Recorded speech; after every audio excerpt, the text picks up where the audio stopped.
Guys ಇವಾಗ ನಾವು ಮೇಲ್ಮರುವತ್ತೂರಲ್ಲಿ ಇದೀವಿ. ಬಟ್ ಆದ್ರೆ ನೆನ್ನೆ ನೈಟ್ ದರ್ಶನ ಆಗ್ಲಿಲ್ಲ, ಸೊ ಅದಕ್ಕೆ ಏನೋ ಒಂಥರ ಬೇಜಾರಾಗಿ ವಿಡಿಯೋ ಕೂಡ ಮಾಡಿರ್ಲಿಲ್ಲ. ಜನ ಮಾತ್ರ ಸಿಕ್ಕಾಪಟ್ಟಿದ್ದಾರೆ. ಬೆಳಿಗ್ಗೆ ಅಷ್ಟೊತ್ತಿಗೆ ದರ್ಶನಕ್ಕೆ ಹೋಗ್ತಾ ಇದೀವಿ. ದೇವಸ್ಥಾನದಲ್ಲೆಲ್ಲ ಒಳಗಡೆ ಅಲೋ ಇಲ್ಲ ಗೈಸ್. ವಿಡಿಯೋ ಆಮೇಲೆ ಹೇಳ್ತೀನಿ ಎಷ್ಟೊತ್ತು ದರ್ಶನ ಆಯ್ತು ಅಂತ. ಇವಾಗ ಸದ್ಯಕ್ಕೆ 4:30 ಆಗಿದೆ ಮಾರ್ನಿಂಗ್.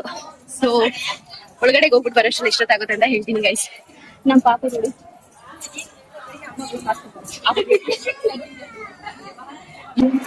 ದೇವ್ರ ದರ್ಶನ ಎಲ್ಲ ತುಂಬಾನೇ ಚೆನ್ನಾಗಾಯ್ತು. ಸಖತ್ ಖುಷಿ ಆಯ್ತು. ಅಮ್ಮ ಸ್ವಾಮಿ ಚೆನ್ನಾಗಿ ನೋಡ್ದಾ? ಚೆನ್ನಾಗಿತ್ತ ಸ್ವಾಮಿ? ಡೆಕೋರೇಷನ್ ಮಾಡಿದ್ರು ಸಕ್ಕತ್ತಾಗಿತ್ತು ದೇವ್ರ ಮಾತ್ರ ನೋಡೋದಕ್ಕೆ. ಬಟ್ ಅಲ್ಲಿ ವಿಡಿಯೋಸ್ ಅಲೋ ಇಲ್ಲ. ಅಲ್ಲಿ ನಾನು ವಿಡಿಯೋಸ್ ಮಾಡಿದ್ರೆ ಫೋನ್ ಕಿತ್ತು ಬಿಸಾಕ್ಬಿಡ್ತಾರೆ. ಸೊ ಅದಕ್ಕೆ ನಾನು ವಿಡಿಯೋಸ್ ಮಾಡ್ಲಿಲ್ಲ. ಬಟ್ ಆದ್ರೆ ಭಕ್ತಿಯಿಂದ ಕೇಳ್ಕೊಂಡು ಬಂದಾಗಾಯ್ತು. ಎಲ್ಲರಿಗೂ ಒಳ್ಳೇದ್ ಮಾಡ್ಲಿ ಅಂತ. ಸೊ ನಿಮ್ಗೂ ಕೂಡ ಒಳ್ಳೇದ್ ಮಾಡ್ಲಿ ದೇವ್ರು. ಸೊ ಓಂ ಶಕ್ತಮ್ಮನ ಮಾಲೆ ಬಗ್ಗೆ ತುಂಬಾ ಜನ ಡೀಟೇಲ್ಸ್ ಕೇಳ್ತಾ ಇದ್ದಾರೆ ನನಗೆ. ಮೆಸೇಜ್ ಮಾಡಿ ಏನಾದ್ರು ಹೇಗೆ ಹಾಕೋದು, ಆರ್ಕೆ ಏನಾದ್ರು ಇದ್ರೆ ಹೇಗೆ ಅದನ್ನ ಫಾಲೋ ಮಾಡೋದು ಅಂತ ಆದಷ್ಟು ಬೇಗ ವಿಡಿಯೋ ಮಾಡಿ ಹಾಕ್ತೀನಿ.